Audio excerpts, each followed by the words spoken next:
Hello guys, welcome back to Kuttidana blog. നമ്മൾ ഇന്ന് നോക്കാൻ പോകുന്നത് കക്ക ഇറച്ചി അച്ചാറാണ്. അതിനുവേണ്ടി കഴുകി വൃത്തിയാക്കിയ കക്ക ഇറച്ചി ഉപ്പും മഞ്ഞളും ചേർത്ത് നന്നായി വേവിച്ചെടുക്കുക. വേവിച്ച കക്ക ഇറച്ചി ഒരു പാത്രത്തിലേക്ക് മാറ്റി വെക്കുക. ഇനി ഇഞ്ചി, വെളുത്തുള്ളി, പച്ചമുളക്. ആദ്യം വെളുത്തുള്ളി നമുക്ക് വറുത്ത് കോരാനിടാം. അപ്പോഴത്തേക്ക് നമുക്ക് നമ്മുടെ കക്ക ഇറച്ചിയുടെ മസാല നോക്കാം. കുരുമുളക് പൊടി, മുളക് പൊടി, മീറ്റ് മസാല, ഉപ്പ്. ഓൾറെഡി വേവിക്കാൻ ഇട്ടപ്പോൾ ഞാൻ കുറച്ച് ഉപ്പിട്ടിട്ടുണ്ട്. അപ്പോൾ നോക്കിയതിന് ശേഷം മിക്സ് ചെയ്യുമ്പോൾ ഉപ്പിടുക കേട്ടോ. അല്പം ഉപ്പിട്ടാലും ശകലം കൂടി ഇരുന്നാലും നല്ല ടേസ്റ്റാണ് കേട്ടോ. ഇനി നമുക്ക് വെളുത്തുള്ളി ഇതേപ്പോഴത്തേക്ക് വറുത്ത് കോരി വെച്ചു. ഇനി ഇഞ്ചിയും വെളുത്തുള്ളിയും നമുക്ക് വറുത്ത് കോരാം.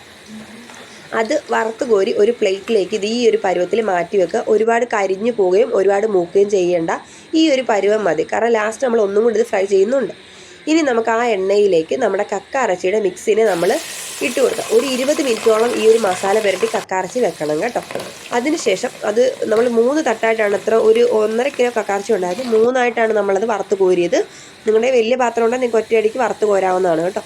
അങ്ങനെ നമ്മൾ കക്കാറച്ചി ഫുള്ള് വറുത്ത് കോരി വെച്ചു. ആ എണ്ണയിലേക്ക് വീണ്ടും നമ്മൾ ഈ വെളുത്തുള്ളി, ഇഞ്ചി, പച്ചമുളക്, കറിവേപ്പില ഉണ്ടെങ്കിൽ അത് ഇടുക. ഇല്ലാത്തതുകൊണ്ടാണ് ഞാൻ ഇടാത്തത് കേട്ടോ.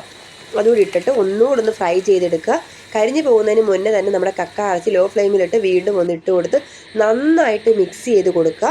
മിക്സ് ചെയ്തിട്ട് ലോ ഫ്ലെയിമിലിട്ട് തന്നെ ഒരു 5 മിനിറ്റ് അങ്ങനെ ഒന്ന് മിക്സ് ചെയ്യുക. അതിലേക്ക് നമ്മുടെ കായപ്പൊടി ഇട്ട് കൊടുക്കുക. സ്വാദിഷ്ടമായ കക്ക ഇറച്ചി അച്ചാർ ഇവിടെ റെഡിയാണ്. എത്ര നാൾ വേണമെങ്കിലും വെള്ളം തൊടാതിരുന്നാൽ ഇരുന്നോളം, പൂക്കൊന്നുമില്ല, നല്ല ടേസ്റ്റാണ്. ചൂടാറിയതിന് ശേഷം ആവശ്യത്തിന് വിനാഗിരി ഒഴിച്ച് നന്നായിട്ട് മിക്സ് ചെയ്ത് കൊടുക്കുക. അപ്പോൾ ഞങ്ങളുടെ